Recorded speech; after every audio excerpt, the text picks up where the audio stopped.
Salut à tous, bienvenue dans cette config du mois de décembre 2016 et ce mois-ci, configuration un petit peu spéciale Noël. Et on se retrouve pour un PC gaming à 700 € qui vous permettra de jouer en Full HD avec quasiment toutes les options au maximum et à quasiment tous les jeux. Alors oui, c'est un petit peu une promesse bizarre, 700 € pour jouer à tous les jeux en Full HD, ça peut paraître étonnant, mais c'est possible aujourd'hui avec les composants que l'on a, à condition de faire quelques compromis, de jouer en Full HD à tous les jeux avec un budget de seulement 700 €. Alors, pour 700 €, je vous le dis tout de suite, on n'a pas de Core i7, on n'a pas de 1080, on n'a pas des composants d'exception. Si on fait attention, on a quand même des très bons composants et on peut, comme je disais, avoir de très bonnes performances. Alors, on commence tout de suite directement avec le processeur, puisque pour un budget de 700 €, eh bien, pas de Core i5, pas de Core i7, je suis parti sur le Intel Core i3 6100, qui est le meilleur processeur pour les configurations gaming entrée de gamme. Le Core i3 6100, c'est un processeur Skylake de 6e génération, un Intel Core de 6e génération. Core i3, donc on est sur un dual core avec hyper-threading, donc on a 2 cœurs physiques, 4 cœurs virtuels. On a un processeur gravé en 14 nanomètres, architecture Skylake, qui gère la DDR3 et la DDR4. C'est un très bon processeur avec une fréquence de base de 3,7 GHz. Et franchement, j'ai eu l'occasion de tester le Core i3, notamment en jeu. Et bien pour ce qui est seulement un petit Core i3, et c'est un processeur qui vaut 125 €, donc ça reste un petit processeur, et bien franchement, il se débrouille très très bien. C'est un très bon processeur. Alors, je vous recommande ce Core i3 6100 actuellement, puisqu'il coûte seulement 125 €, il offre de très bonnes performances, mais attention, puisque dans quelques semaines, Intel va dévoiler les Intel Core donc de 7e génération. Ce ne seront pas des processeurs révolutionnaires, ça reste des processeurs, ce sont en fait des améliorations des processeurs actuels. Ils reprendront les mêmes sockets, les mêmes caractéristiques quasiment, donc on pourra faire fonctionner les processeurs de 7e génération sur les cartes mères actuelles, ça je tiens quand même à le préciser. Et il y aura également des nouvelles cartes mères qui vont sortir avec des nouveaux chipsets. Bon, toujours est-il qu'on va avoir des nouveaux processeurs, ça ne va pas être la révolution, on va avoir des gains de performance entre 5 et 15% en moyenne. On ne sait pas encore exactement, mais ça devrait être à peu près ça. Et donc le Core i3 6100, il est en fin de vie. Il est en fin de vie parce que il va être remplacé par le Core i3 qui sera sans doute le 7100, qui sera un petit peu plus performant et qui sera sûrement dans les mêmes prix. On continue ensuite avec la carte mère. Alors la carte mère, vous l'aurez compris, c'est un petit peu délicat également puisque comme on a des nouveaux processeurs qui vont arriver, on va avoir également des nouvelles cartes mères.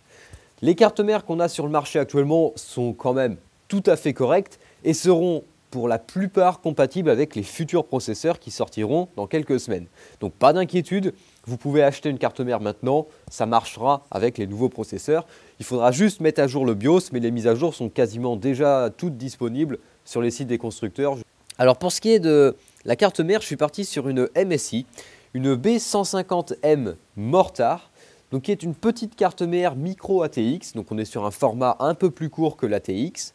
C'est une carte mère qui utilise le chipset B150, qui est un chipset entrée de gamme chez Intel. Alors pourquoi prendre une carte mère avec un chipset B150 ? Parce que le Core i3 il n'est pas overclockable. La carte graphique, j'ai fait le choix d'une carte graphique AMD, vous verrez ça un petit peu plus tard. Et en plus de ça, on est sur un budget de 700 €. Donc ça m'étonnerait qu'on aille faire du SLI ou même du Crossfire avec 2 cartes AMD. Donc on peut se contenter d'un chipset B150, sachant qu'ils sont déjà très bien équipés. Et en plus de ça, les constructeurs de cartes mères s'amusent à doper un petit peu le chipset en ajoutant des fonctions qui sont normalement pas vraiment intégrées, pas vraiment autorisées, etc. On est sur une carte mère socket 1151, chipset B150.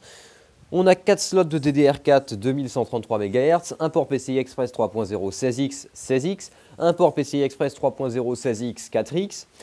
On a 2 ports PCI Express 1X, un port M2, 6 ports SATA 6 Gb par seconde, de l'USB 3.1, de l'USB 2.0, un chipset audio 8 canaux, du gigabit Ethernet et une compatibilité Crossfire X. Donc c'est une carte mère qui est déjà très bien équipée, on la trouve pour moins de 95 €, ce qui fait une carte mère plutôt intéressante. Comme je le disais juste avant, on va peut-être avoir sa remplaçante qui va sortir dans les mois à venir. Donc c'est une carte mère qui est un petit peu en fin de vie également puisque il y a peut-être une carte mère avec un nouveau chipset qui va la remplacer. Pour l'instant, on n'en sait rien, mais sans doute ça arrivera dans les mois qui viennent. Donc encore une fois, je préfère vous prévenir. Comme ça va changer début 2017, eh bien, c'est du matériel qui ne sera pas obsolète, loin de là, mais qui sera remplacé par du plus récent. C'est une carte mère qui sera compatible avec les nouveaux processeurs Intel de 7e génération qui arrivent. Donc avec une simple mise à jour du BIOS, vous pourrez installer un Core i3 ou un Core i5 ou un Core i7 de 7e génération qui devrait sortir d'ici quelques semaines. Voilà donc une petite carte mère à 95 €, mais plutôt intéressante. On continue ensuite avec la RAM. Alors pour la RAM, je suis parti sur de la DDR4, tout simplement comme d'habitude, la Corsair Vengeance LPX avec 2 fois 4 Go, donc 8 Go au total, de DDR4 2133 qu'à latency 13. La DDR4 bien sûr pour aller avec la carte mère, 2133 MHz parce que de toute façon la carte mère ne gère pas la mémoire au-dessus de cette vitesse. Et puis 8 Go parce que ça reste suffisant, hein, 8 Go, vous pourrez passer à 16 si vous en avez besoin. Le problème c'est que les prix de la mémoire ont un petit peu augmenté il me semble ces derniers temps, enfin c'est l'impression que j'ai. Donc pour les 8 Go on est à 70 €. Et si vous voulez passer à 16 Go, ça vous coûtera plus de 100 €. Donc c'est pour ça que on va rester sur 8 Go, c'est suffisant pour la plupart des gens. Mais si besoin est, vous pourrez éventuellement rajouter de la RAM, même plus tard, sur la carte mère. Puisqu'on prend 2 barrettes de RAM, 2 barrettes pour avoir le dual channel, mais également pour laisser de la place si on a besoin d'en rajouter plus tard. On passe ensuite à la carte graphique et puis ce sera peut-être pas une grande surprise, mais comme carte graphique, j'ai choisi une RX 470 de chez AMD et plus précisément la version Strix Asus qui est une version 4 Go gaming. Alors la RX 470, c'est une carte graphique qui est sortie il y a quelques mois, qui est très performante, franchement c'est plutôt bien. Vous pourrez jouer sans aucun problème en Full HD, vous pourrez même essayer le 2560 par 1440. Vous pourrez essayer des définitions un petit peu plus élevées. Bien sûr, c'est une carte graphique qui n'est pas faite pour la 4K. C'est une carte graphique qui a l'avantage de ne pas coûter très cher. Enfin, quand je dis pas coûter très cher, c'est relatif, mais pour 250 €, même pour moins de 250 €, on a une très bonne 470. Ici, j'ai pris une version gaming donc de chez Asus avec le refroidissement Strix, qui a l'avantage d'être très silencieuse, d'avoir un design qui est plutôt, enfin en tout cas je trouve assez joli. Vous avez, pour ceux qui veulent, le petit logo Republic of Gamer qui s'éclaire avec des LED RGB, pour ceux qui ça fait plaisir. Là, c'est plus de l'accessoire. Sinon, pour entrer dans le dur, on a une carte graphique qui utilise un chipset, donc 470 Polaris en 14 nanomètres, qui tourne à 1270 MHz. On a 4 Go de GDDR5 qui tourne à 1650 MHz sur un bus de 256 bits. La carte est compatible DirectX 12, elle est compatible Crossfire. On a une sortie DisplayPort, 2 sorties DVI, une sortie HDMI et la carte nécessite un connecteur PCI Express 8 pins pour fonctionner. Si vous n'aimez pas les cartes graphiques AMD, vous pouvez éventuellement prendre une GTX 1060 de chez Nvidia. La version avec 3 Go de mémoire vidéo qui est un petit peu bridée également est disponible pour environ 260 €, donc c'est un petit peu plus cher. Les performances sont assez proches. Voilà, c'est la carte graphique que je vous recommande. 250 €, c'est ce qui vaut le plus cher dans notre config, mais c'est également ce qui a le plus d'influence sur les performances. On continue ensuite avec le stockage. Alors, comme on veut de la puissance, mais on veut un prix raisonnable, eh bien, on va devoir se passer de SSD. Et pour cette config du mois, je vous propose simplement un Seagate Barracuda, 1 Teraoctet, comme d'habitude, un 7200.14, à la norme SATA 6 Gbps par seconde. Alors, on va se contenter d'un disque dur à plateau classique. 1 Teraoctet, ce sera suffisant pour la plupart. Si vous voulez plus, il y a des versions avec plus d'espace. Pas de SSD parce que les SSD restent malgré tout plus chers. Et si on veut faire des économies, eh ben, faut bien les faire quelque part. C'est vrai que le SSD va avoir un certain confort d'utilisation. Ici, tant pis, ça mettra un peu plus de temps à charger, mais au moins on pourra mettre tous nos jeux sur le disque dur, tout va passer, c'est une installation facile à faire, il n'y a pas de problème. Bon, c'est le sacrifice, on va dire, principal, c'est-à-dire pas de SSD. Bon. On continue ensuite avec le boîtier. Alors pour le boîtier, c'est compliqué, parce que le boîtier, ça relève un petit peu des goûts et des couleurs, donc chacun préférera peut-être un boîtier à un autre.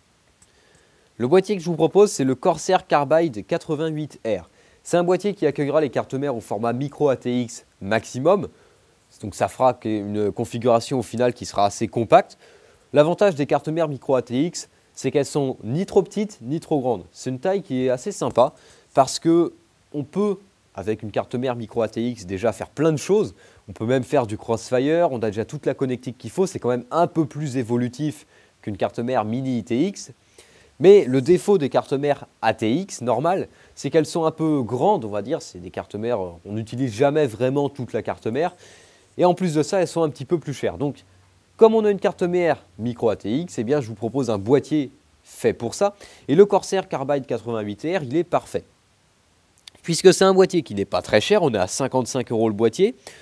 On a une finition qui est la finition Corsair, qui est plutôt pas mal. Pour faire un petit peu le tour du boîtier, on a 4 slots PCI, 2 emplacements 3,5 pouces, 2 emplacements 2,5 pouces, un emplacement 5,25 pour mettre éventuellement un lecteur CD en façade. On a un USB 2.0 et un USB 3.0 en façade, plus les habituelles prises casque et micro.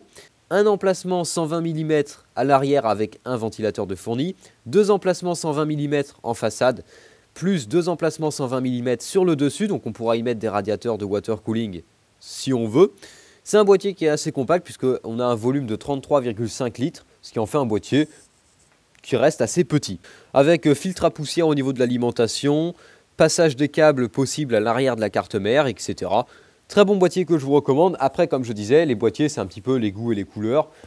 Chez Corsair, il y a d'autres boîtiers dans les mêmes gammes de prix qui sont très intéressants si vous voulez un look un petit peu plus agressif, parce que c'est sûr que le Corsair Carbide 88R, il est un petit peu, on va dire, sobre. Il y a plus agressif, vous pouvez vous renseigner sur la gamme de Corsair. Pour le même prix, vous avez d'autres boîtiers avec juste une façade qui est un peu plus... le châssis reste le même, mais la façade est un peu plus, comme je disais, un peu plus typée gaming. Et puis autrement, n'hésitez pas à voir chez d'autres constructeurs. On continue ensuite avec l'alimentation. On reste chez Corsair puisque j'ai pris la CX450M, qui est une alimentation qui est sortie récemment, qui est semi-modulaire, donc on pourra enlever les câbles qui ne nous servent pas, ce qui est plutôt intéressant. Certifié 80 plus bronze, 450 watts maximum.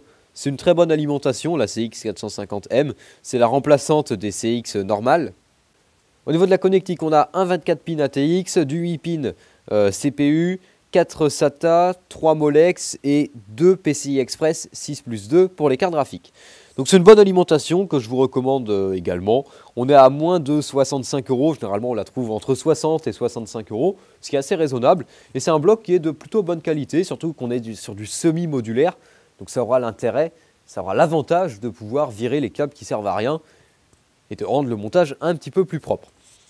Et on termine enfin avec un composant qui est optionnel mais que je vous conseille de prendre, c'est un ventirad.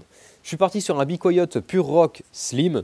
Pourquoi un ventirad? Parce qu'on a un Core i3, donc le Core i3 il chauffe un petit peu. Et si on veut un PC qui soit vraiment silencieux, avec des températures très correctes au niveau du processeur, le Be Quiet Pure Rock il est parfait pour ça. Le Be Quiet Pure Rock, c'est un ventirad que je vous recommande. Franchement, c'est le ventirad entrée de gamme que je vous recommande. Puisqu'on a un ventilateur qui nous vient de chez Be Quiet, qui est un Pure Wings 2, qui est extrêmement silencieux, je dirais quasiment inaudible. Le radiateur est très bon. On a 3 caloducs qui servent à dégager la chaleur de la base vers les ailettes. C'est un très bon ventirad, qui est d'ailleurs donné pour 120 watts de TDP maximum. Notre Core i3 en fait seulement 90, donc vous voyez qu'on a un petit peu de marge. Et qui est donné pour un niveau sonore maximum de 25 décibels. Alors bien sûr, ça fera un petit peu plus de bruit que ce qui est dit, parce que les valeurs constructeurs sont toujours un petit peu sous-dimensionnées, mais même si c'est un ventilo qui fait 30 décibels, ça reste très correct. Bien sûr, il est compatible avec tous les sockets actuels, il rentrera parfaitement dans le boîtier, fera parfaitement le boulot, et d'ailleurs, si on regarde les avis, généralement les gens sont plutôt satisfaits. Voilà pour cette config du mois de décembre 2016, 700 € pour jouer en Full HD à tous les jeux, c'est possible. Alors l'intérêt d'une config comme ça, c'est également de se faire une base de départ. On peut éventuellement se payer une configuration à 700 € et puis après faire évoluer les composants, ajouter un SSD, partir sur un Core i5 à la place du Core i3, rajouter de la RAM, etc. Donc c'est ça aussi l'intérêt de se monter un PC, c'est qu'on peut le faire évoluer. Et par contre, voilà, je vous le rappelle qu'au niveau du processeur, il y a des nouveaux processeurs qui vont sortir chez Intel. La nouvelle gamme de processeurs va sortir chez Intel. Et donc, Ça peut valoir le coup d'attendre éventuellement quelques semaines que les nouveaux processeurs sortent pour partir sur des processeurs de toute dernière génération. Mais attention, hein, je tiens quand même à le dire, il n'y aura pas de révolution. Les nouveaux Core i3 ne seront pas 2 fois plus puissants que les actuels, etc. Mais je préfère vous prévenir que vous ne soyez pas étonnés dans quelques semaines de voir « Ah bah il y a des nouveaux Core i3 qui sont sortis ». Oui, je préfère vous le dire, ça va changer. Voilà, c'est tout pour ce mois-ci.